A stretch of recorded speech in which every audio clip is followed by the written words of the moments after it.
I think they are actually a regular restaurant in normal times, but in lockdown they started doing meal kits that they send out to people, and we ordered one as a bit of a Father's Day thing. It was called like a sea lovers selection, so it's like a lot of little dishes Vegan that had seafood. well, yeah, it was kind of on that theme. So they had like tofu crisped, like in tempura batter. That was kind of like fish, and I swear to you, if I hadn't told you, you wouldn't know the difference.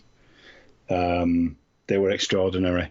They had like a fish broth that had the same kind of tofu in it, but again, the broth was amazing. It tasted great.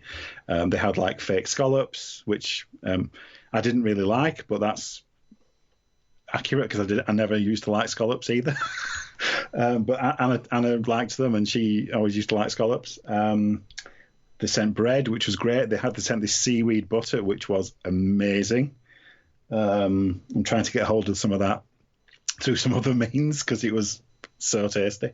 And the pudding, the chocolate brownie thing, which was lovely. And yeah, it was great. So it all arrived in a sealed kind of frozen box. And yeah, you had to have it within 48 hours. It's very simple kind of instructions. It told you what to warm up in what order.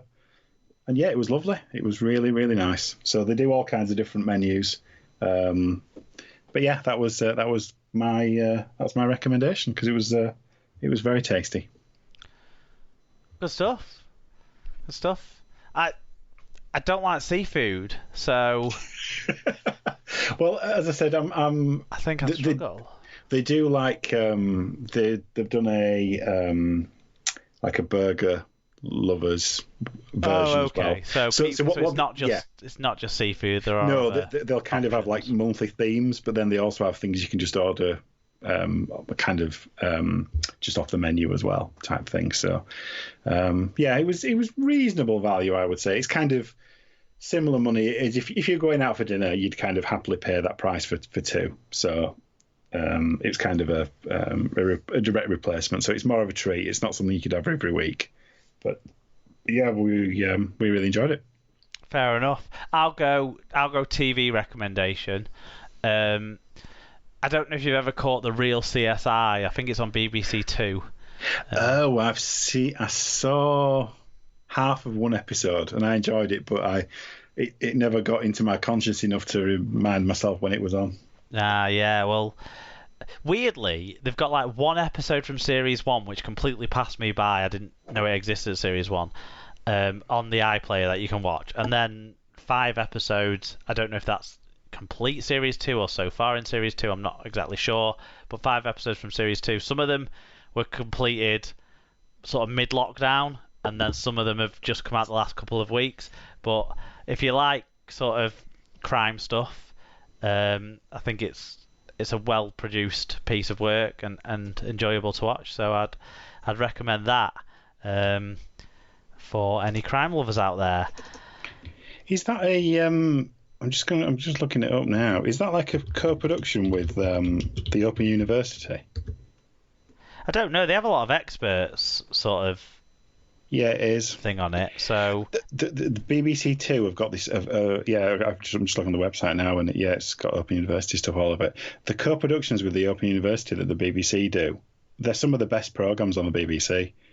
They're kind of their co-production stuff. They're so good, and this sounds like it's another good example of it. Yeah, so it's a good show. Good. It's a good show. And Baptiste is back, but it's only been one episode. I think you can watch them all actually, but we've only watched one episode so far, so I don't know. I don't know if he's going to quite be peak. What was it? Was it The Missing? Was the show that he first popped up in, Julien Baptiste, and then. Well, because I've only ever seen the trailers for this. Was this the show based in Amsterdam for a series or something? Yeah, the first series of Baptiste was in Amsterdam, but previously there'd been a series in predominantly in Germany of The Missing, and then the other one I think was in France, was it? Anyway. Pass. Yeah. Do you know what? I don't know if we know who's doing the show next week. That's exciting, isn't it? Well, it's exciting for you, unless you're going to say now that you're doing it. Otherwise, I've got to figure out who's doing it because everyone's busy. It can't be me next week because I'm stuck in the middle of SA hell next week. But which is why I was happy to do it this week. that goes in the category of something to discuss offline. Yes, but something that I know that's coming up this week is I talked a bit about the Think Fan Engagement, who got this rugby league fan survey going on at the moment. So Kev from Think Fan Engagement, or the Fan Insight group, will be joining me one evening this week to record an SLP short. So look out for that, and so we know that that's happening. And make sure you get around us on social media at Super League Pod on Twitter and Instagram, facebook.com/Super League Pod. You can email us superleaguepod@gmail.com if you want to tell us any longer stories. Visit superleaguepod.com to find our episode blog post. That's where you'll find links to the news and match reviews, Google Forms so that you can be a part of the show.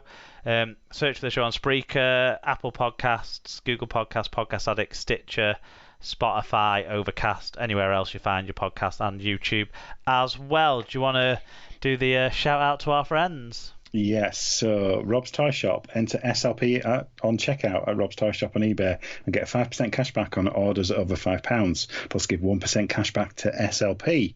Little Warden, vital alerts for hidden issues. Head to littlewarden.com to see what they can do for you. And Sarah's Bookcase. Sarah sells Usborne books, and with access to over 3,000 titles from baby to young adults, there's something for everyone. You can find out more on Facebook.